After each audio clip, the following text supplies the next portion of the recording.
व्याख्यामुद्रां करसरसिजैः पुस्तकं शङ्खचक्रे विप्रद्भिन्नस्फटिकरुचिरे पुण्डरीके निषण्णः अम्लानश्रीरमृतविशदैरंशभिप्लावयन् मामाविर्भूयादनकमहिमा मानसे वागधीशः नमस्ते प्राणेश प्रणतविभुवायावनिमगाः नमस्वामिन् रामप्रियतमनमन् गुरुगुण नमस्तुभ्यं भीमप्रबलतमकृष्णेष्ट भगवन्नमः श्रीमन्मध्वप्रदिश सुदर्शन्नो जय जय श्रीगुरुभ्यो नमः नारायणं सुरगुरुं जगदेकनाथं भक्तप्रियं सकललोकनमस्कृतं च त्रैगुण्यवर्जितमजं विभुमाद्यमीशं वन्दे भवग्रम् अमरासुरसिद्धवन्द्यं नारायणं नमस्कृत्य धनञ्जय नरोत्तमं देवीं सरस्वतीं व्यासं ततो जयमुदीरे ವೇದವ್ಯಾಸರ ಮಹಾಭಾರತದ ಚಿಂತಕರಿಗೆ ವಂದನೆಗಳು. ಶಾಂತಿ ಪರ್ವದ 445ನೆಯ ಪ್ರವಚನ.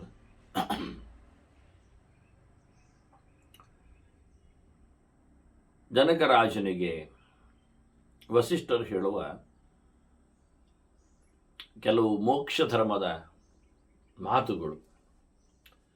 ಗುಣಾತೀತನಾಗಲಿಕ್ಕೆ ಮನುಷ್ಯ ಹೇಗೆ ತಯಾರಾಗಬೇಕನ್ನುವುದರ ಕೆಲವು ಚಿಂತನೆಗಳು.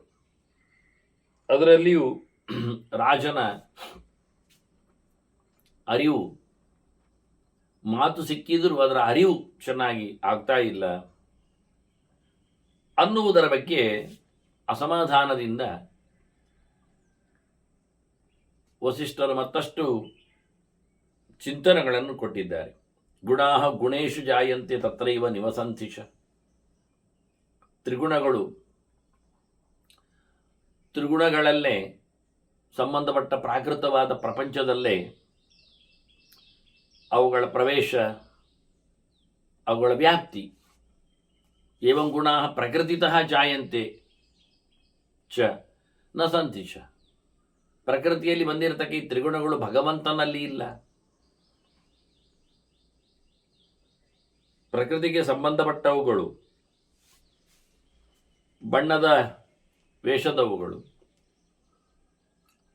ಭಗವಂತನಲ್ಲಿ ಅದರ ಸಂಬಂಧ ಇರುವುದಿಲ್ಲ. ಅವನು ಪ್ರಾಕೃತನಲ್ಲ, ಪ್ರಾಕೃತಕ್ಕೆ ಸಂಬಂಧ ಪಡುವವನೂ ಅಲ್ಲ. ಇವಕ್ಕೆಲ್ಲ ದೃಷ್ಟಾಂತಗಳು, ನಿದರ್ಶನಗಳು ಅಂತ ಹೇಳಿ ಕೇಳಿಕೊಂಡಿದ್ದಾನೆ ರಾಜ. ಆದರೆ ಅದಕ್ಕೆ ಅಧಿಕೃತವಾದಂತಹ ವ್ಯವಸ್ಥೆಗಳು ಇಲ್ಲ. ಗೊತ್ತಾಗದ ಸಂಗತಿಯಲ್ಲಿ, ಅಪ್ರಾಕೃತವಾದ ಭಗವಂತನಲ್ಲಿ ನಾವು ಯಾವುದನ್ನು ಹೇಳಲಿಕ್ಕೆ ಬರುವುದಿಲ್ಲ. ಇದು ದೇಹ ಸಪ್ತಧಾತುಗಳದ್ದು, ವಿಕಾರಾಂಶಗಳು ಸೇರಿರ್ತವೆ ಇದರಲ್ಲಿ, ವಾತಪಿತ್ತ ಕಫಗಳು ಇದ್ದಾಗೆ. ಹೀಗಾಗಿ ಇದು ಪ್ರಾಕೃತವಾಗಿ ಉಂಟು. ಈ ರೀತಿಯಾದ ಪ್ರಾಕೃತವಾದ ದೇಹದ ಸಂಬಂಧಗಳು ಭಗವಂತನಲ್ಲಿ ಇಲ್ಲ. ರಾಜ ಹೇಳಿದಂತೆ ಈ ಪ್ರಾಕೃತವಾದ ದೇಹಗಳಲ್ಲಿನ ಸೃಷ್ಟಿಯನ್ನು, ಗಂಡು ಹೆಣ್ಣುಗಳಲ್ಲಿರುವುದನ್ನು, ಮುಂದೆ ಬರುವುದನ್ನೆಲ್ಲ ಹೇಳಲಿಕ್ಕೆ ಬರ್ತದೆ. ಆದರೆ ಅಪ್ರಾಕೃತವಾದ ಜೀವ ಮತ್ತು ದೇವ, ಇವರಲ್ಲಿ ಈ ವಸ್ತುಗಳ ಸಂಪರ್ಕವನ್ನು ಹೇಳಲಿಕ್ಕೆ ಬರುವುದಿಲ್ಲ. ಅವರಿಲ್ಲ, ಚಿದ್ರೂಪರು. ಭಗವಂತನದ್ದೇ ಪಡಿಯಚ್ಚು. ಆದ್ದರಿಂದ ಪ್ರತ್ಯೇಕ ಇಲ್ಲ ವ್ಯವಸ್ಥೆ.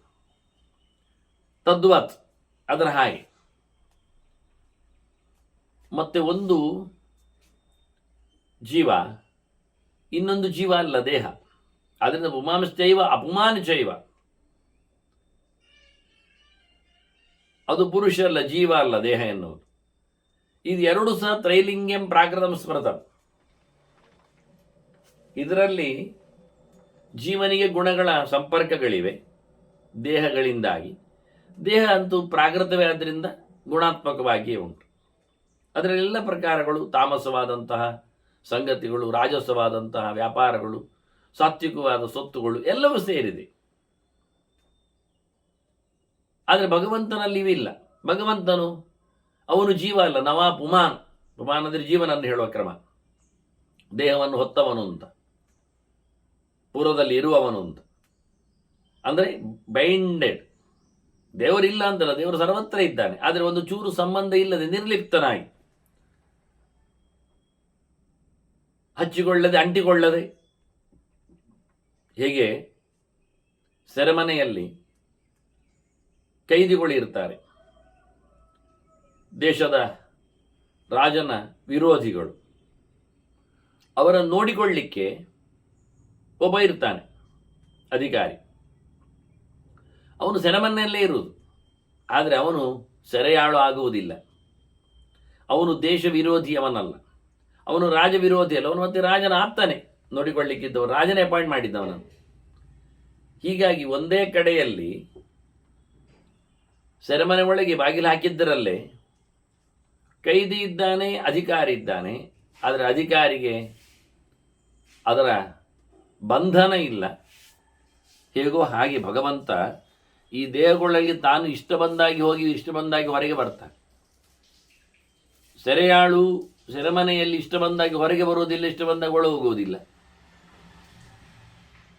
ಹಾಗೆ ಜೀವ ಈ ದೇಹದೊಳಗೆ ಪ್ರವೇಶ ಮಾಡಿದ್ದಾನೆ. ಅವನು ಪ್ರವೇಶ ಮಾಡಿದ್ದು ಅವನ ಪವರಿನಿಂದ ಅಲ್ಲ, ಹೊರಗೋಗಲಿಕ್ಕೆ ಅವನಿಗೆ ಸ್ವಾತಂತ್ರ್ಯವೂ ಇಲ್ಲ. ಈ ರೀತಿಯಾಗಿ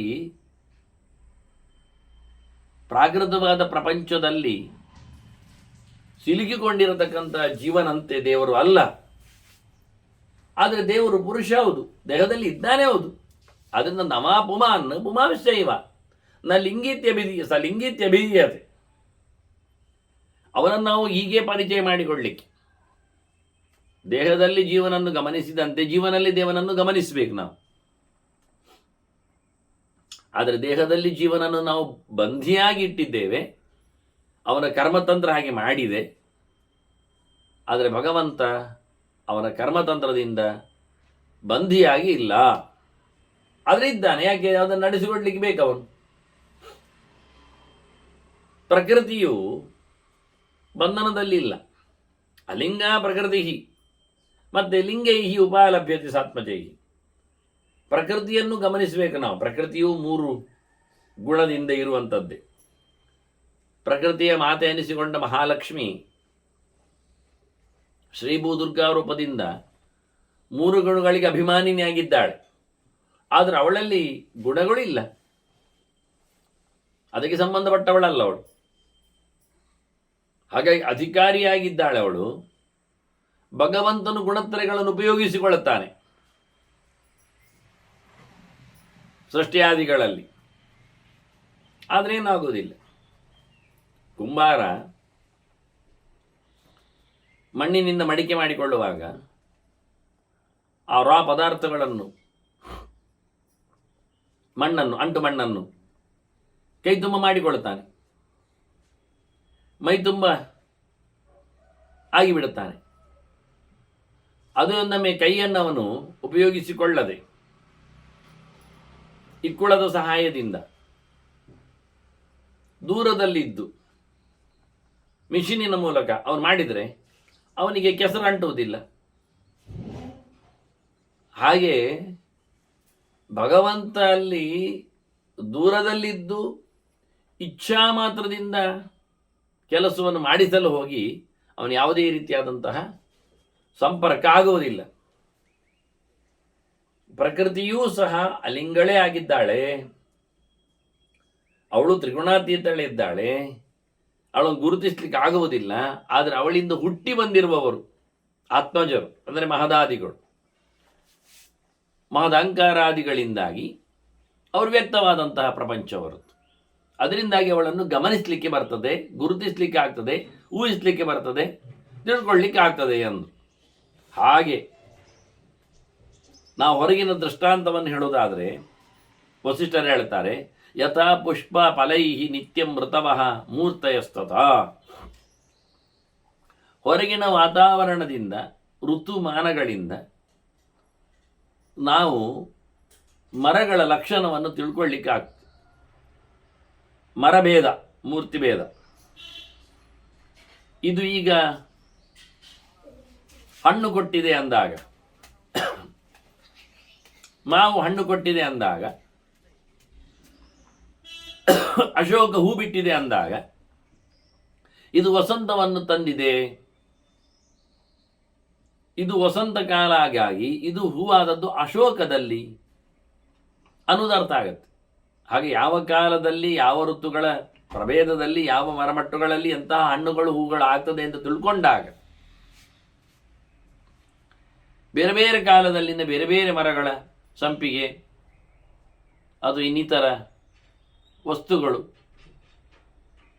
ವ್ಯತ್ಯಾಸವಾಗಿ ಕಾಲಗಳಲ್ಲಿ ಮಳೆ ಬಂದ ಬಳಿಕ ಕೆಲವು, ಶರತ್ ಕಾಲದಲ್ಲಿ ಕೆಲವು, ಚಳಿ ಮಾಸದಲ್ಲಿ ಕೆಲವು, ಹೀಗೆ ಆಯಾ ಋತುಮಾನದಿಂದಾಗಿ ನಾವು ಮರಗಳನ್ನು ಗುರುತಿಸುವಂತೆ ತಿಳ್ಕೊಳ್ಳುವಂತೆ ಇದು ಅನುಮಾನ ಲಕ್ಷಣದಿಂದ ಅದರದ್ದು ಚಿಹ್ನೆ ಅದು. ಹಾಗೆ ಏವಪಿ ಅನುಮಾನೇನ ಅಲಿಂಗಂ ಉಪಲಭ್ಯತೆ. ಹೀಗೆ ದೇವರನ್ನು ಗಮನಿಸಲಿಕ್ಕೆ ಆಗ್ತದೆ. ನನ್ನ ಸಂಕಲ್ಪದಂತೆ ಆಗದೇ ಹೋದಾಗ, ಬೇರೆ ಯಾರಿಂದಲೂ ಇದು ನಡೆಯದೇ ಇರುವಾಗ ಇದಕ್ಕೊಬ್ಬ ರೂವಾರಿ ಇದ್ದೇ ಇದ್ದಾನೆ, ಅವನು ದೇವರಾಗಿದ್ದಾನೆ ಅನ್ನುವ ಎಚ್ಚರ ನಮಗಾಗ್ತದೆ. ಕಾಣಿಸಿಕೊಳ್ಳುವುದಿಲ್ಲ ಅನ್ನುವ ನೆಲೆಯಲ್ಲಿ ಇರುವುದಿಲ್ಲ ಹೇಳಲಿಕ್ಕೆ ಆಗುವುದಿಲ್ಲ. ಈ ಭೂತಾದಿಗಳ ಬಗ್ಗೆ ಅದನ್ನು ಚಿಂತನೆಯಲ್ಲಿ ತಂದಿದ್ದಾನೆ. ಕಾಣಿಸಿಕೊಂಡ್ರೆ ಏನಾಯ್ತಂತೆ ಅವನಿಗೆ ಅಂತ ಹೇಳಿದರೆ, ಅವನು ಕಾಣಿಸಿಕೊಂಡದ್ದು ಉಂಟಲ್ಲ, ಕಾಣಿಸಿಕೊಂಡ್ರು ಅವನನ್ನು ಅಮನುಷ್ಯನನ್ನಾಗಿ ಅಪ್ರಾಕೃತನನ್ನಾಗಿ ಯಾರೂ ಗಮನಿಸಲಿಲ್ಲ. ಅದು ಗಮನಿಸಲಿಕ್ಕೆ ಆಗುವುದಿಲ್ಲ. ಪ್ರಾಕೃತವಾದ ಮಾಂಸ ಕಣ್ಣು ಅಪ್ರಾಕೃತವಾದದ್ದನ್ನು ಗಮನಿಸುವುದಿಲ್ಲ, ತಿಳ್ಕೊಳ್ಳುವುದಿಲ್ಲ. ಆದರೆ ಅದರಲ್ಲಿರತಕ್ಕಂಥ ಲಕ್ಷಣಗಳಿಂದ, ಈಗ ದೇವತೆಗಳನ್ನು ನಾವು ಅನಿಮಿಷರು ಅಂತೇವೆ, ಕಣ್ಮುಚ್ಚದವರು ಅಂತೇವೆ, ತ್ರಿದಶರು ಅಂತ ತಿಳ್ಕೊಳ್ತೇವೆ. ಅವರಿಗೆ ನಿದ್ದೆ ಇಲ್ಲ ಅಂತ ಆಯಾಸ ಇಲ್ಲ ಅವರಿಗೆ. ಆದರೆ ಕಿರೀಟ ಕದಿಯುವ ಪ್ರಸಂಗದಲ್ಲಿ ಬಲಿರಾಜನಲ್ಲಿ ನಾರಾಯಣನು ಕಣ್ಣು ಮುಚ್ಚಿದ, ಅವರನ್ನು ಕಣ್ಣು ಮುಚ್ಚುವಂತೆ ಸನ್ನೆ ಮಾಡಿದ. ಹಾಗಾದರೆ ಕಣ್ಣು ಮುಚ್ಚಿದ್ದಾರೆ. ದೇವತೆಗಳು ನಿದ್ದೆ ಮಾಡದವರು, ದೇವರು ಸರ್ವ ಎಚ್ಚರದಲ್ಲಿದ್ದಾನೆ, ಸರ್ವಗತನಿದ್ದಾನೆ, ಎಲ್ಲೋವನಿಗೆ ಗೊತ್ತಾಗ್ತದೆ ಅಂತ ಗೊತ್ತಿದ್ದರೂ ಇದು ಬಲಿಗೆ ಗೊತ್ತಿಲ್ವ? ಆ ಕಾಲದಲ್ಲಿ ಅವನಿಗೆ ಅಷ್ಟು ಸಮಯದಲ್ಲಿ ಅಭಿಭವವನ್ನು ಹೇಳಬೇಕಾ? ಹಾಗಾದರೆ ಅವರೂ ಸಹ ನಾಟಕೀಯವಾಗಿ ತಮ್ಮನ್ನು ತೋರಿಸಿಕೊಡ್ತಾರೆ. ಇದರಿಂದ ಮನುಷ್ಯ ತಪ್ಪಾಗಿ ತಿಳ್ಕೊಳ್ತಾರೆ. ಅದಕ್ಕೆ ಇಲ್ಲಿ ವಸಿಷ್ಠರು ಬಹಳಷ್ಟು ಸರ್ತಿ ಅಜ್ಞಾನಿಯ ಲಕ್ಷಣಗಳನ್ನು, ಅಜ್ಞಾನಿಯ ಬಗೆಗೆ ತಿಳ್ಕೊಳ್ಬೇಕಾದ್ದು ಅಂತ ಹೇಳಿ ಸ್ಪಷ್ಟವಾಗಿ ಹೇಳಿತ್ತು. ಪ್ರಮಾಣ ಇದ್ದರೂ ಅರ್ಥ ಆಗಬೇಕಲ್ಲ. ಕೃಷ್ಣನು ಬೆವರು ಬಂದಾಗೆ, ಬೆಣ್ಣೆ ತಿಂದಾಗೆ, ನೆತ್ತರು ಚಿಮ್ಮಿದಾಗೆ ಎಲ್ಲ ತೋರಿಸಿಕೊಟ್ಟಿದ್ದಾನೆ. ಭೀಷ್ಮನಂತವರು ಬೇಸ್ತು ಬಿದ್ದಿದ್ದಾರೆ. ಭಗವಂತನ ಸರ್ವೋತ್ತಮತ್ವವನ್ನು, ಸರ್ವ ವಿಲಕ್ಷಣತ್ವವನ್ನು ಎಲ್ಲ ಹೇಳಿದವರೇ ಅವನ ಮೈಯಲ್ಲಿ ನಾನು ಇದನ್ನು ಕಂಡೆ ಅಂತ ಹೇಳಿಕೊಳ್ಳುತ್ತಾರೆ. ಅವನ ಕಣ್ಣೀರನ್ನು, ಅವನ ಹೆದರಿಕೆಯನ್ನು ಇವನ್ನೆಲ್ಲ ಗಮನಿಸ್ತಾರೆ. ಹೀಗಾಗಿ ಮನುಷ್ಯ ಭಗವಂತನನ್ನು ಪ್ರತ್ಯಕ್ಷ ಮಾಡಿಕೊಂಡರೂ, ಅವನು ಪ್ರತ್ಯಕ್ಷನಾಗಿಸಿದರೂ ಮನುಷ್ಯನಿಗೆ ತನ್ನಗಲ್ಲದ ಸಂಗತಿಗಳಲ್ಲಿ ಭಗವಂತನನ್ನು ಕಾಣತಕ್ಕಂಥ ಎಚ್ಚರ, ಅಧ್ಯಯನ ಇಲ್ಲ. ಭಗವಂತ 25ನೇ ತತ್ವ, ಪಂಚವಿಂಶತಿ ತಮಃ ತಾತ ಲಿಂಗೇಶು ನಿಯತಾತ್ಮಕ, ಅವನು ಎಲ್ಲರ ಒಳಗೂ ಅಂತರ್ಯಾಮಿಯಾಗಿ ನಿಂತಿದ್ದಾನೆ. ಇದೇ ದೊಡ್ಡ ವಿಷಯ. ಒಳಗೆ ಇದ್ದುಕೊಂಡು ಕೆಲಸ ಮಾಡುವವದಿಂದಲೇ ನಮಗೆ ಗಮನಿಕೆ. ತದರತ್ರ ಸ್ಥಿತೋ ವಿಷ್ಣು ತತ್ತಚ್ಛಕ್ತಿ ಪ್ರಬೋಧಯನ್ ಏಕೇವ ಮಹಾಶಕ್ತಿ ಕುರುತೆ ಸರ್ವಮಂಜಸ ಅಂದಾಯಿ. ಹೊರಗೆ ಕೆಲಸ ಆಗುವುದನ್ನು ಕಂಡ ಬಳಿಕ ಬಹಳ ವಿಚಿತ್ರ ಅಂದರೆ ಪಂಚಭೂತಗಳ ಬಗ್ಗೆ ತಿಳ್ಕೊಳ್ಳುವುದೇ ದೊಡ್ಡ ಸಂಗತಿ ಆಗಿಬಿಟ್ಟಿದೆ. ಮಣ್ಣು ಸರಿ, ಆಯಿತು, ಒಪ್ಪಿಕೊಳ್ಳಿ, ಇರಲಿ. ನೀರು ಹೇಗೆ ಒಪ್ಪಿಕೊಳ್ಳುತ್ತೀರಿ? ಮಣ್ಣಿನಡಿಯಲ್ಲಿ ನೀರನ್ನು ಒಪ್ಪಿಕೊಳ್ಳುವ ಕಥೆ ಹೇಗೆ ಹೇಳಿ? ಮಣ್ಣಿನಡಿಯಲ್ಲಿ ನೀರು, ಅದರ ಹರವು, ಆಶ್ಚರ್ಯ ಆಗಬೇಕಲ್ಲ. ನೀರಿಗೆ ಸಂಚಾರ ಮಾಡುವಷ್ಟು ಅವಕಾಶ ನೆಲದಡಿಯಲ್ಲಿ ಉಂಟು ಹೇಳಿದರೆ ನೆಲದ ಕಥೆ ಎಂಥದ್ದು?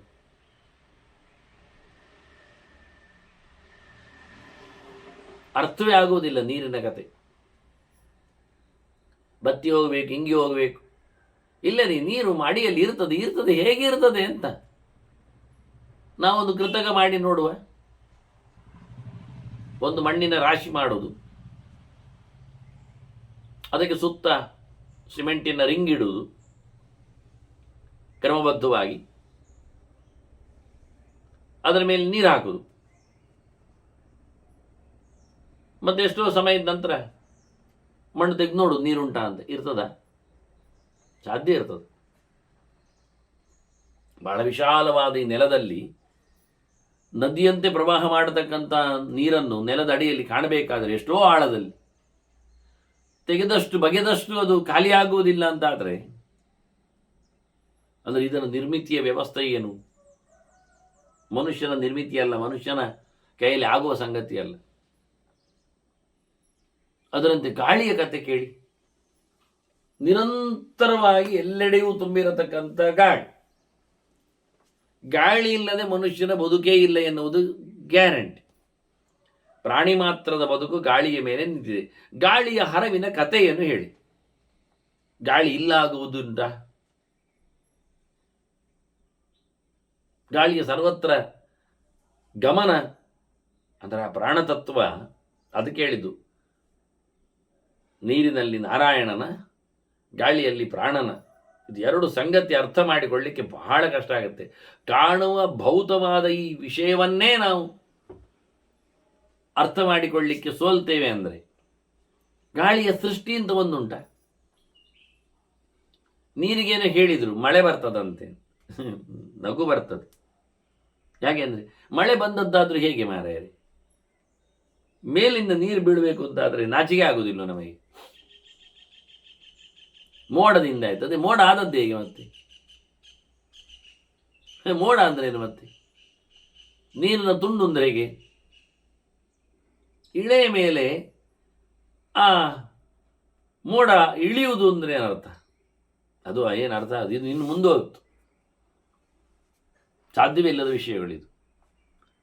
ಅಂದರೆ ಪ್ರಪಂಚದ ಬದುಕು ಅಂದಾಗ, ಪ್ರಾಣಿ ಮಾತ್ರದ ಬದುಕು ಅಂದಾಗ ನೀರು ಗಾಳಿಗಳ ಕತೆ ಅತ್ಯದ್ಭುತವಾಗಿ ಬಿಟ್ಟಿದೆ. ಇದನ್ನು ನಿನ್ನಿಂದ ಸೃಷ್ಟಿ ಮಾಡಲಿಕ್ಕೆ ಆಗುವುದಿಲ್ಲ, ಸೃಷ್ಟಿ ಮಾಡಲಿಕ್ಕೆ ಆಗುವ ಅಲ್ಲದ ಸಂಗತಿ ಎನ್ನುವುದು ಅರ್ಥ ಆಗಿಬಿಟ್ರೆ ನನಗೆ ದೇವರ ಅರ್ಥ ಆಗ್ತದೆ. ನಾನಂತೂ ಅಲ್ಲ ಎನ್ನುವುದು ಅರ್ಥ ಆದಾಗ, ನಾವಂತೂ ಅಲ್ಲ ಎನ್ನುವುದು ಅರ್ಥ ಆದಾಗ ಖಂಡಿತವಾಗಿ ಇದು ಯಾರಿಂದ ಏನು ಅಂತ ಇದಕ್ಕೊಂದು ವ್ಯವಸ್ಥೆ ಆಗಬೇಕಲ್ಲ. ಆಟೋಮೆಟಿಕ್ ಆಗುವುದೇ ಇಲ್ಲಲ್ಲ, ಇದು ಆಕಸ್ಮಿಕವಾಗಿ. ವಿಚಿತ್ರ ಅಂದರೆ ವಿಚಿತ್ರ. ಹೀಗಾಗಿ ಭಗವಂತ ಎಲ್ಲೆಡೆಯಲ್ಲಿಯೂ ತುಂಬಿದ್ದಾನೆ ಅಂತ ಹೇಳಿ ನಿಯತಾತ್ಮಕ ಅಂತ, ಅವನು ನಿತ್ಯ ನಿಶ್ಚಲವಾಗಿ ಎಲ್ಲದರೊಳಗೆ ಇದ್ದೇ ಇದ್ದಾನೆ, ಇದ್ದು ಎಲ್ಲವನ್ನು ಕೆಲಸ ಮಾಡಿಸ್ತಾ ಇದ್ದಾನೆ, ನಿಯಂತ್ರಿಸ್ತಾ ಇದ್ದಾನೆ. ನಿಯಂತ್ರಣಕ್ಕೆ ದೇವರಿರುವುದು. ಅನಾದಿ ನಿಧನಃ, ಇವನ ನಿಯಂತ್ರಣದಿಂದ ಇವನು ಸೋತದ್ದು ಇಲ್ಲ, ಸತ್ತದ್ದು ಇಲ್ಲ, ಇವನನ್ನು ಯಾರು ತಂದಿಟ್ಟದ್ದು ಅಲ್ಲ. ಅನಂತ, ಎಲ್ಲೆಡೆಯೂ ತುಂಬಿ ನಿಂತು ಅಗಣಿತನಾಗಿ ಅಪ್ರಮೇಯನಾಗಿ ಬಿಟ್ಟಿದ್ದಾನೆ. ಸರ್ವದರ್ಶಿ, ಎಲ್ಲವನ್ನು ನೋಡುವವ. ಗಾಳಿಯಂತೆ ಸುಮ್ಮನೆ ಇರುವುದಲ್ಲ, ಗಮನಿಸ್ತಾನೆ, ಗುರುತಿಸ್ತಾನೆ, ಪ್ರಚೋದನೆ ಮಾಡ್ತಾನೆ. ನಿರಾಮಯ, ಯಾವುದರ ಸೋಂಕು ಇಲ್ಲ ಅವನಿಗೆ, ಸೋಲುವೂ ಇಲ್ಲ. ಹಾಗಿರುವಾಗ ಕೇವಲಂ ಅಭಿಮಾನಿತ್ವಾತ್ ಗುಣೇಶು ಅಗುಣ ಉಚ್ಯತೆ, ಎಲ್ಲ ಗುಣಗಳ ಮೇಲೆ ಅವನಿಗೆ ವಿಶೇಷವಾದ ಅಧಿಕಾರ ಇದೆ. ಅಷ್ಟೇ ಹೊರತುಪಡಿಸಿದರೆ ಮತ್ತೇನಿಲ್ಲ. ಸ್ವಯಂ ಅಗುಣವ, ತ್ರೈಗುಣ್ಯವರ್ಜಿತಮಜಂ ಹೇಳಿದದನ್ನೇ.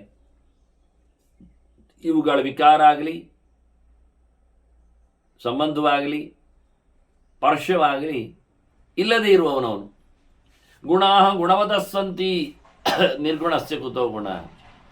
ಗುಣ ಇರುವುದು ಗುಣ ಉಳುವವನಲ್ಲಿ, ಗುಣ ಇರುವವನಲ್ಲಿ, ಗುಣ ಇರುವ ಯೋಗ್ಯತೆ ಉಳ್ಳವನಲ್ಲಿ. ಪ್ರಾಕೃತವಾದ ದೇಹವನ್ನು ಹೊತ್ತು ಬರುವವನಲ್ಲಿ ಗುಣ ಇರ್ತದೆ, ದೇವರಲ್ಲಿ ಯಾಕಿರ್ತದೆ? ನಿರ್ಗುಣನಲ್ಲಿ ಗುಣ ಇರುವುದು ಯಾಕೆ? 3 ಗುಣ ಇಲ್ಲದವನು ಹೇಳಿದ ನಂತರ 3 ಗುಣ ಉಂಟ ಕೇಳುದೇನು? ಇಲ್ಲವೇ ಇಲ್ಲ. ಯಾರಿಗೆ ಗುಣದ ಸಂಪರ್ಕ ಇದೆ, ಯಾರು ಗುಣಾತ್ಮಕವಾಗಿ ಕೆಲಸ ಮಾಡಿಕೊಳ್ಳಿಕ್ಕೆ ಸಮರ್ಥರಾಗ್ತಾರೆ, ಸೃಷ್ಟಿ ಸ್ಥಿತಿ ಸಂಹಾರ ಇದುವೇ 3 ಗುಣಗಳ ಲಕ್ಷಣ. ಹಾಗಾಗಿ ಭಗವಂತನಲ್ಲಿ ಅವನನ್ನು ಯಾರು ತಂದದ್ದಿಲ್ಲ, ಸೃಷ್ಟಿ ಇಲ್ಲ, ಹಾಗಾಗಿ ರಾಜಸ ಧರ್ಮಗಳಿಲ್ಲ, ಸಂಹಾರ ಇಲ್ಲ, ವಿಕಾರ ಇಲ್ಲ, ಅದರಿಂದ ತಾಮಸವೂ ಇಲ್ಲ.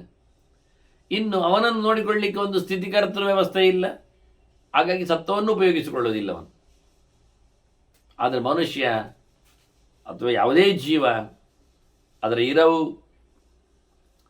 ಅದರ ಬರವು, ಅದರ ಅಳಿವು ಎಲ್ಲವೂ ನಿರಂತರವಾಗಿ ನಡಿಲಿಕ್ಕೆ ಹೋಗಿ ಗುಣತ್ರಯಗಳ ವೈಭವ ಪ್ರಭಾವ ಇಲ್ಲಿ ಉಂಟೇ ಉಂಟು ಇರ್ತದೆ. ತಸ್ಮಾದೇವ ವಿಜಾನಂತಿ ಯೇ ಜನಾ ಗುಣದರ್ಶಿನ. ಹಾಗಾಗಿ ಭಗವಂತನನ್ನು ಕ್ವಾಲಿಟೀಸ್, ಗುಡ್ ಕ್ವಾಲಿಟೀಸ್, ಗುಣ, ದೋಷ ಅಲ್ಲ, ಒಳ್ಳೆಯದನ್ನು ಕಾಣುವವರು ದೇವರಲ್ಲಿ ಈ 3 ಗುಣಗಳನ್ನು ನೋಡುವುದಿಲ್ಲ, ಆನಂದಾದಿ ಸದ್ಗುಣಗಳನ್ನು ಗಮನಿಸ್ತಾರೆ, ಅವರದನ್ನು ತಿಳ್ಕೊಂಡಿದ್ದಾರೆ. ದೇವರು ಗುಣವಂತನೂ ಹೌದು, ನಿರ್ಗುಣನೂ ಹೌದು. ನಿರ್ಗುಣೋ ಮಹಾನ್ ಅಂತ ಭಗವಂತನ 1000 ಹೆಸರಿನಲ್ಲಿ ಒಂದೆರಡು ಆಗಿದೆ. ಸಾಕ್ಷಿ ಚೇತ ಕೇವಲೋ ನಿರ್ಗುಣಶ್ಚ ಅಂತ ಹೇಳಿ ಶ್ವೇತಾಶ್ವತರ ಅವನ ಗುಣಗಳ ರಾಶಿಯನ್ನು ಪಟ್ಟಿ ಮಾಡ್ತಾ, ಏಕೋ ದೇವ ಸರ್ವಭೂತೇಷು ಗೂಢ ಸರ್ವವ್ಯಾಪಿ ಸರ್ವಭೂತಾಂತರಾತ್ಮ ಕರ್ಮಾಧ್ಯಕ್ಷ ಸರ್ವಭೂತಾದಿವಾಸ ಸಾಕ್ಷಿ ಚೇತ, ಹೀಗೆ 16 ಗುಣಲಕ್ಷಣಗಳನ್ನು ಹೇಳಿ ನಿರ್ಗುಣಶ್ಚ ಹೇಳ್ತದೆ. ಇವೆಲ್ಲ ಅವನಲ್ಲಿ ಗುಣಗಳಿವೆ. ಆದರೆ ಮನುಷ್ಯನಲ್ಲಿ, ಜೀವನಲ್ಲಿ, ಪ್ರಾಕೃತನಲ್ಲಿ ಇರತಕ್ಕಂಥ ಪ್ರಕೃತಿಮಯವಾದ ಸತ್ವರಜಸ್ಸು ತಮಸ್ಸು ಅನ್ನತಕ್ಕ ಗುಣಗಳು ಇಲ್ಲ. ಹಾಗಾಗಿ ಗುಣದರ್ಶಿಗಳು ಯಾವುದು ಗುಣ ಯಾವುದು ಅಲ್ಲ ಗುಣ ಅಂತ ನೋಡ್ತಾರೆ. ಕ್ವಾಲಿಟೀಸ್ ಎನ್ನುವ ಅರ್ಥದಲ್ಲಿ ಗುಣ ಅಂತ ಹೇಳ್ತಾರೆ ಶಬ್ದವನ್ನು. ಹಾಗಾಗಿ ಭಗವಂತನಲ್ಲಿ ಆನಂದಾದಿಗಳ ಗುಣಗಳನ್ನು ಚಿಂತನೆ ಮಾಡಿದ್ದಾರೆ. ಯದಾತು ಏಷಃ ಗುಣಾನೇವ ಪ್ರಾಕೃತಾನ್ ಅನುಮನ್ಯತೆ ತದಾ ಸಹ ಗುಣಹಾನ್ಯ ಏನಂ ಪರಮೇನಂಚ ಪಶ್ಯತೆ. ಜೀವನು ಗುಣಗಳನ್ನು, ಸಾತ್ವಿಕಾದಿಗಳನ್ನು ಪ್ರಾಕೃತ ಅಂತ ಯಾವಾಗ ಚೆನ್ನಾಗಿ ತಿಳ್ಕೊಳ್ಳುತ್ತಾನೆ, ಅನುಗುಣವಾಗಿ ಅದರ ಜ್ಞಾನವನ್ನು ಪಡಿತಾನೆ, ನಿರಂತರವಾಗಿ ಅದರ ಪ್ರಾಕೃತತ್ವವನ್ನು ಎಚ್ಚರದಲ್ಲಿ ಗಮನಿಸ್ತಾನೆ, ಆಗ ಈ ಪರಮಾತ್ಮನಲ್ಲಿ ಗುಣ ಇಲ್ಲ ಎನ್ನುವುದು ಅರ್ಥ ಆಗಿದೆ. ಯಾಕೆ? ಗುಣದ ಪರಿಚಯ ಆದರೆ ಅದು ಎಲ್ಲಿ ಎಲ್ಲಿ ಉಂಟು ಅಂತ ನೋಡ್ತಾ ಬರ್ತಾನೆ. ಆಗ ಅದು ದೇವರಲ್ಲಿ ಇಲ್ಲದ್ದು ಗೊತ್ತಾಗ್ತದೆ ಅವನಿಗೆ, ಆದರೆ ಅದು ದೇವರು ಅಂತ ಅರ್ಥ ಆಗ್ತದೆ. ಹಾಗಾಗಿ ಗುಣದ ಹಾನಿಯಿಂದಾಗಿಯೇ, ಸಂಪರ್ಕದ ರಾಹಿತ್ಯದಿಂದಾಗಿಯೇ ಇವನು ಬೇರೆ, ಇವನು ಉತ್ತಮ, ಪರಂ ಏನಂ, ಇವನನ್ನು ಪರ ಅಂತ ತಿಳ್ಕೊಳ್ತಾನೆ, ಉತ್ತಮ ಅಂತ ತಿಳ್ಕೊಳ್ತಾನೆ, ಭಿನ್ನ ಅಂತ ತಿಳ್ಕೊಳ್ತಾನೆ, ದೊಡ್ಡವ ಅಂತ ತಿಳ್ಕೊಳ್ತಾನೆ, ಎಲ್ಲಕ್ಕಿಂತ ವಿಲಕ್ಷಣ ಅಂತ ತಿಳ್ಕೊಳ್ತಾನೆ, ಎಲ್ಲವನ್ನು ತುಂಬಿದವನು ಅಂತ ತಿಳ್ಕೊಳ್ತಾನೆ. ಪರಶಬ್ದಕ್ಕೆ ಪೂರ ಅಂತ ಅರ್ಥ ಉಂಟು, ಬೇರೆ ಅಂತ ಅರ್ಥ ಉಂಟು, ವಿಲಕ್ಷಣ ಅಂತ ಅರ್ಥ ಉಂಟು, ಉತ್ತಮ ಅಂತ ಅರ್ಥ ಇದೆ. ಹೀಗಾಗಿ 2 ಬಾರಿ ಇಲ್ಲಿ ಹೇಳ್ತಾನೆ ದೇವರನ್ನು. ಅವನು ಹಾಗೆ ಕಾಣುತ್ತಾನೆ. ಯತ್ತಂ ಬುದ್ಧೇ ಪರಂಪ್ರಾಹು ಸಾಂಖ್ಯಯೋಗಾಶ್ಚ ಸರ್ವಶಃ. ಅವನು ಬುದ್ಧಿಗಿಂತ ಮಿಗಿಲು ಅಂತ ಹೇಳ್ತಾರೆ. ಯೋ ಬುದ್ಧೇ ಪರ ತಸ್ತು ಸಹ ಅಂತ ಕೃಷ್ಣನು ಹೇಳಿದ್ದ ಬಹಳ ಸುಂದರವಾದ ಮಾತಿನಲ್ಲಿ. ಅಲ್ಲಿ ಬುದ್ಧಿ ಶಬ್ದಕ್ಕೆ ಅರ್ಥ ಏನು ಎನ್ನುವುದನ್ನು ನಾನು ಕಳೆದ ಬಾರಿ ಹೇಳಿದ್ದೇನೆ. ಅದನ್ನು ಇಲ್ಲೇ ವಸಿಷ್ಠರು ಹೇಳಿಕೊಂಡಾಗ ಸೃಷ್ಟಿಯಲ್ಲಿ ಹಿರಣ್ಯ ಗರ್ಭ ಬುದ್ಧಿ ವಿರಿಂಚಿ ಅಂತ ಹೇಳಿಕೊಂಡು ಚತುರ್ಮುಖನನ್ನು ಬುದ್ಧಿ ಅಂತ ಕರೀತಾರೆ. ಬ್ರಹ್ಮಾಂಡದ ಅರಸವ ಇಲ್ಲಿ ಲೋಕದಲ್ಲಿ ಚಾಲ್ತಿಯಲ್ಲಿದೆ. ಮಾಲೀಕನನ್ನು ಬುದ್ಧಿ ಅಂತ ಕರೆಯುವ ಕ್ರಮ. ಕೆಲಸದವರು, ಪರಿಚಾರಕರು, ಭೃತ್ಯವರ್ಗದವರು, ಅಂದರೆ ಅದು ಬ್ರಹ್ಮಾಂಡದ ಅರಸ. ಅವನು ಗಂಡಾಬಟ್ಟೆ ಎತ್ತರದವ ಚತುರ್ಮುಖ, ಅವನನ್ನು ಬುದ್ಧಿ ಕರೆಯುವುದು ತಪ್ಪುಂಟ? ಎಲ್ಲ ಜೀವರ ಬುದ್ಧಿ ಪ್ರೇರಕನಾಗಿ, ಎಲ್ಲ ಜೀವರ ಅಭಿಮಾನಿಯಾಗಿ, ಜೀವತತ್ವದ ಒಡೆಯನಾಗಿ ನಿಂತವ ಚತುರ್ಮುಖ ವಿಜ್ಞಾನಮಯ ಕೋಶದಲ್ಲಿ. ಹೀಗಾಗಿ ಅತಿರಿಕ್ತವಾದ ವಿಶಿಷ್ಟವಾದ ನಿಶ್ಚಯಾತ್ಮಕವಾದ ಚಿಂತನೆ ಏನಿದೆ ಅದು ಜ್ಞಾನ, ಅದು ವಿದ್ಯೆ, ಅದು ಬುದ್ಧಿ. ಅದರ ಒಡೆಯ ಇವ. ಅದರ ಬುದ್ಧಿ ಅಂದರೆ ಜೀವವು ಕ್ವಚಿತ್ ಜೀವೋ ಅಪಿ ಭಣ್ಯತೆ ಅಂತ ಆಚಾರ್ಯರು ಕೋಶವನ್ನು ಕೊಟ್ಟಿದ್ದಾರೆ ಬುದ್ಧಿ ಶಬ್ದಕ್ಕೆ. ಕೆಲವೊಮ್ಮೆ ಜೀವ ಅಂತಲೇ ಹೇಳ್ತಾರೆ. ಆದ್ದರಿಂದ ಇಲ್ಲಿ ಯೋ ಬುದ್ಧೇ ಪರತಸ್ತು ಸಹ ಅಂದಾಗ ಜೀವಾಭಿಮಾನಿಯಾದ ಚತುರ್ಮುಖರಿಗಿಂತ ಮಿಗಿಲಾದವ ಭಗವಂತ. ಹಾಗಾಗಿ ಇಲ್ಲಿ ಸಹ ಯದಾತು ಏಷಃ ಗುಣಾನೇಮ ಪ್ರಾಕೃತಾನ್ ಇದ್ದಾಗೆ ಯತ್ತಂ ಬುದ್ಧೇಹೇ ಪರಂಪ್ರಾಭು ಸಾಂಖ್ಯಯೋಗಾಶ್ಚ ಸರ್ವಶಃ. ಸಾಂಖ್ಯರು, ಯೋಗರು ಎಲ್ಲರೂ ಸಹ ಹಿಂದೆ ಬಂದಿದೆ ಅದರ ಚಿಂತನೆಗಳೆಲ್ಲ. ತಿಳಿದವರು, ಪ್ರಾಯೋಗಿಕವಾದ ಪದ್ಧತಿಯಲ್ಲಿ ನಡೆಸಿದವರು. ಕಷ್ಟ ಆಗುವುದೇನು ಕೇಳಿದರೆ ತಿಳಿದವರು ಮತ್ತೆ ನಡೆಸಿಕೊಡುವವರು ಇಬ್ಬರಲ್ಲಿಯೂ ಒಂದು ರೀತಿಯಾದ ಸಂಬಂಧ ಇಲ್ಲ ಆಗಿದೆ. ಈಗ ತುಂಬ ದೊಡ್ಡ ತೊಂದರೆ ಅದು. ನಡೆಸಿಕೊಡುವವನಿಗೆ ಚಿಂತನೆ ಸರಿ ಇಲ್ಲ, ಚಿಂತನೆ ಸರಿ ಇದ್ದವನಿಗೆ ನಡೆಸಿಕೊಡುವ ಯೋಗ್ಯತೆ ಇಲ್ಲ. ಹಾಗಾಗಿ ಬಿಟ್ಟು ಈಗ ಸ್ನಾನ ಎನ್ನುವುದೊಂದು ಯೋಗ, ಪ್ರಯೋಗ, ತಂತ್ರಗಾರಿಕೆ, ಒಂದು ಪದ್ಧತಿ. ಯಾವಾಗ ಮಾಡಬೇಕು, ಎಲ್ಲಿ ಮಾಡಬೇಕು, ಹೇಗೆ ಮಾಡಬೇಕು ಅನ್ನುವ ಎಚ್ಚರ ಉಂಟಲ್ಲ, ಜ್ಞಾನ ಮಾಡ್ತಾ ಆಗ್ತದೆ. ಮಾಡ್ತಾ ಅದನ್ನು ಚೆನ್ನಾಗಿ ತಿಳ್ಕೊಂಡು ಮಾಡಿರಬೇಕಲ್ಲ, ಅದು ಸಾಂಖ್ಯರು. ತಿಳ್ಕೊಂಡವರಿಗೆ ಮಾಡುವ ಅವಕಾಶ ಇಲ್ಲ, ಮಾಡುವವರಿಗೆ ತಿಳುವಳಿಕೆ ಇಲ್ಲ. ತುಂಬ ತೊಂದರೆ ಇರುವಂಥದ್ದು. ಇಲ್ಲಿ ಇಬ್ಬರೂ ಸಹ ಬಹಳ ಸ್ಪಷ್ಟವಾಗಿ ಭಗವಂತನನ್ನು ಜೀವತತ್ವಕ್ಕಿಂತ ಮಿಗಿಲಾಗಿ ಪ್ರತ್ಯೇಕವಾಗಿ ತಿಳ್ಕೊಂಡಿದ್ದಾರೆ. ಬುದ್ಧಿಮಾನಂ ಮಹಾಪ್ರಾಜ್ಞಂ ಅಬುದ್ಧ ಪರಿವರ್ಜನಾತ್. ಅಬುದ್ಧ ಪರಿವರ್ಜನಾತ್ ಬುದ್ಧಮಾನಂ, ಬುದ್ಧಿಮಾನಂ ಮಹಾಪ್ರಾಜ್ಞಂ.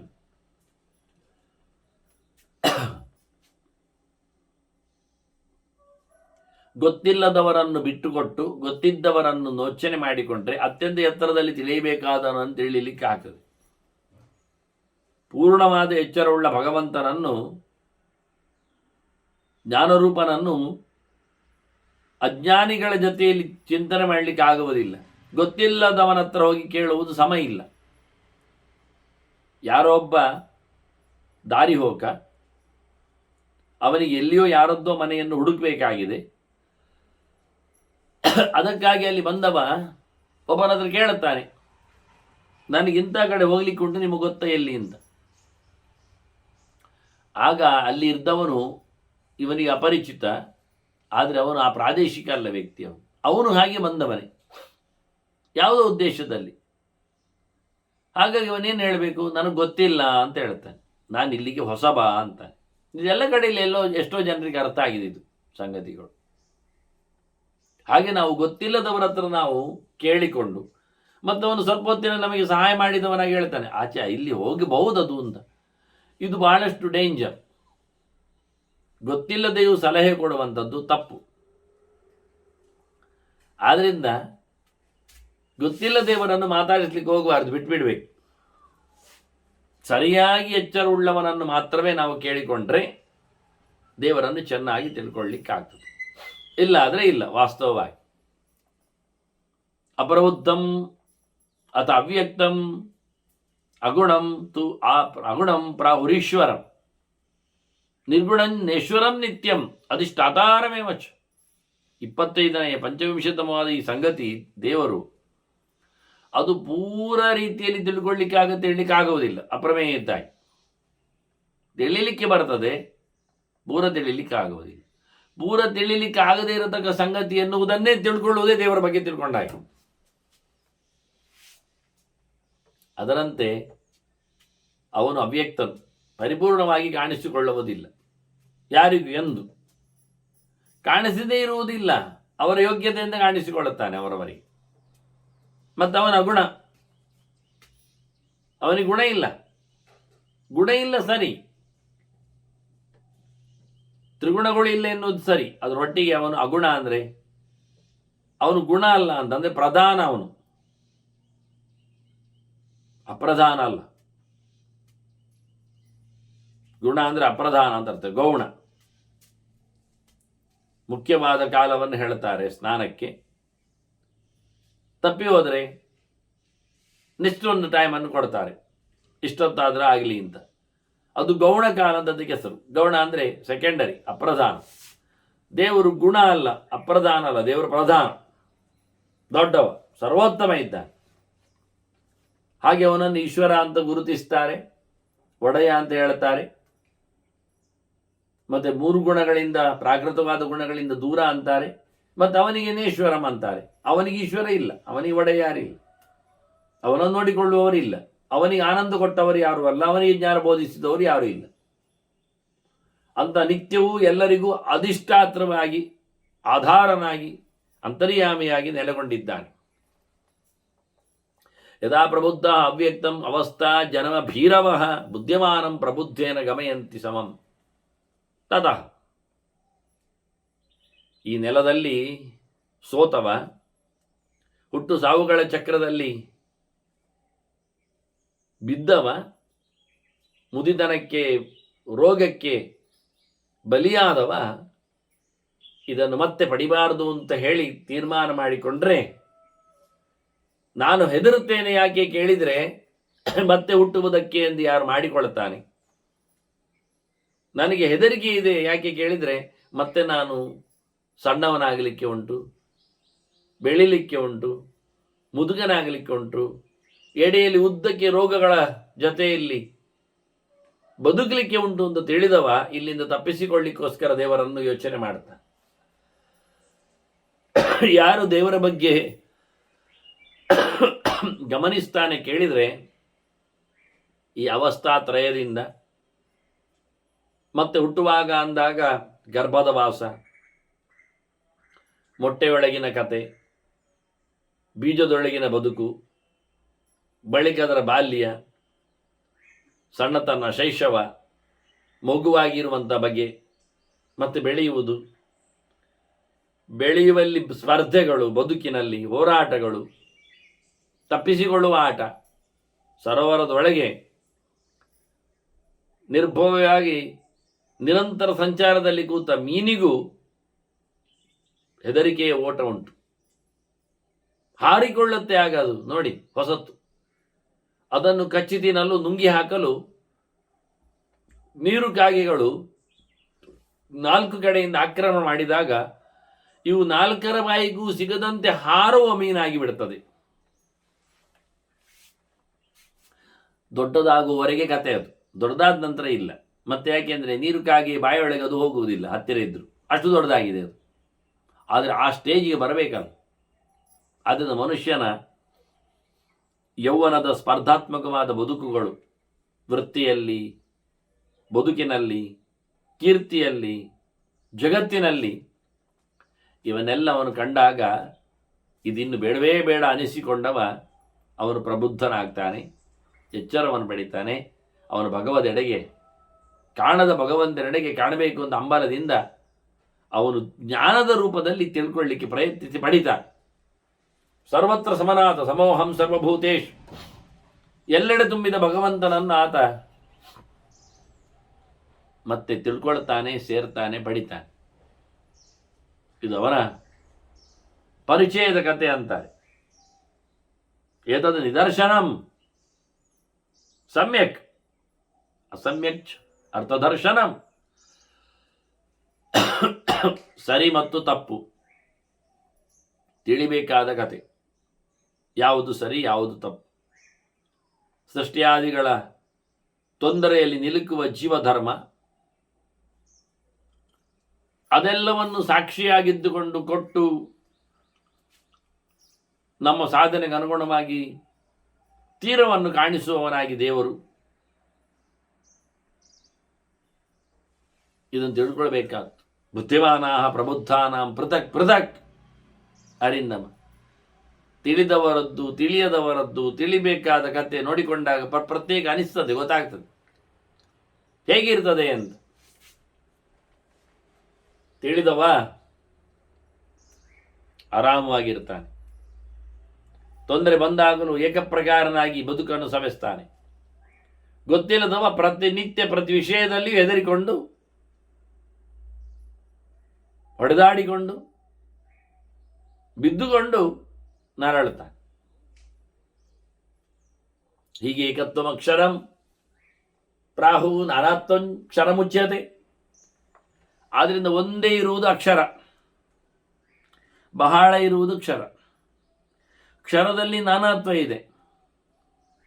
ದೇವತೆಗಳಿದ್ದಾರೆ, ಮನುಷ್ಯರಿದ್ದಾರೆ, ಋಷಿಗಳಿದ್ದಾರೆ. ಆದರೆ ಕ್ಷರದಲ್ಲಿ ನಾನಾತ್ವ ಇದೆ, ಬಹು ಪ್ರಕಾರ ಇದೆ.